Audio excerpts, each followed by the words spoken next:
અર્ચન કંપનીની ઓવરલોડ ટ્રકોને લીધે વારંવાર અકસ્માતો, છતાંય તંત્ર દ્વારા પગલાં લેવાતા નથી।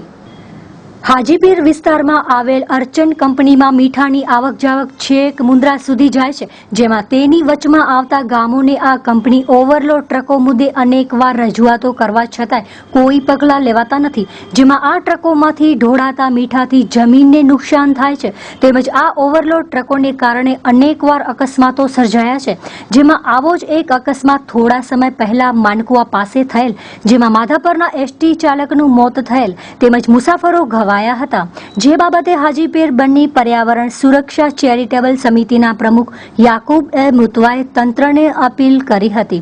નિહાળીએ તેમના શબ્દોમાં। હું હાજીપીર બન્ની પર્યાવરણ સુરક્ષા ચેરિટેબલ ટ્રસ્ટનો પ્રમુખ યાકુબ મુતવા, ગામ ઢોરા, તાલુકા નખત્રાણા।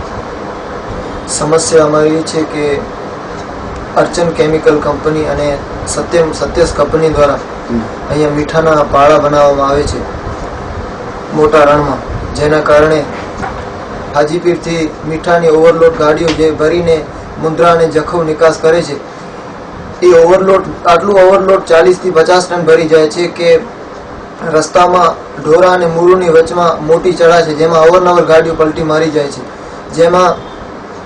જેની આજુબાજુમાં હમણાં પણ મીઠાના ઢગલા પડ્યા છે, 500 થી 1000 ટનમાં પડેલ છે, જેના કારણે મીઠા ઝાડોને પણ નુકસાન થાય છે અને અકસ્માતો પણ વધતા જાય છે। માનુકા અને સુપરની વચ્ચે એક અકસ્માત થયો હતો, જેમાં પણ 4-5 માણસોની જાન ગઈ હતી, અને મુરુ અને દેસલપરની વચમાં પણ એક અકસ્માત થયો હતો, જેમાં એક બાઇક ચાલકને મોત થયો હતો।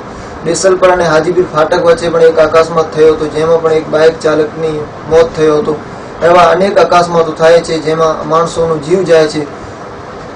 50 થી વધારે ટનથી વધારે મીઠું ભરીને જ્યારે આ ઓવરલોડ ગાડીઓ આવે છે, ત્યારે સામેવાળાને નથી જોતા અને એના બ્રેક પણ નથી લાગતા, એમ જ ઓવરલોડ ભરીને જાય છે, જેના કારણે ત્યાંના તમારા કોઈ અધિકારીઓ કે આરટીઓ ઇન્સ્પેક્ટર કે કોઈ ત્યાં સ્થાનિક પંચનામું કરવા માટે ક્યારે હજુ સુધી આવેલા ખરા? આરટીઓ સાહેબ આવે છે, 1-2 ચક્કર લગાવી જાય, 1-2 ગાડી રિટર્ન કરી જાય, વળી 2-3 મહિના ઉहाँથી આવતા નથી। હોઈ શકે છે, એવું લાગે છે કે આરટીઓ સાહેબ અને એની વચમાં કોઈ સાંઠગાંઠ હોઈ શકે છે। અને જે આ કંપની છે, એ કંપનીને પેલા જ્યારે આ કંપની ગામની અંદર વસાવેલી, બરાબર, ત્યારે પણ એની પેલા પણ તમે ક્યારે એની નોટિસ આપેલી?